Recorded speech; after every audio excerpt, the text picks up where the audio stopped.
Tesla goes into the S&P at the close of trading today. It's going to be the largest rebalancing in the history of that index. Stock soaring this year, and because of its sheer size, indexers will need to buy roughly $80 billion worth of Tesla stock. Joining us right now is Dan Ives, managing director at Wedbush Securities.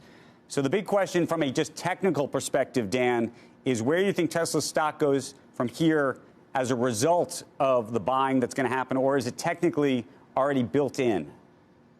Or even overshot?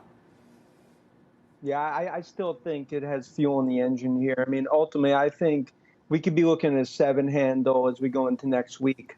And I think fundamentally, you take a step back, this is really a defining chapter in the Tesla success story, especially in the profitability focus. That continues to be, I think, the major differentiator for Musk, especially with Teflon-like demand that you're seeing on the EV side. So just on what sort of numbers basis would you get to your $700 price?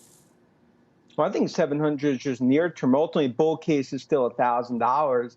And I think it really comes down here. It's only right now 3% of demand is EV. I think that goes to 6% by year end. You could be looking, as you look out in the next 4 or 5 years, $10, $15 of earnings power.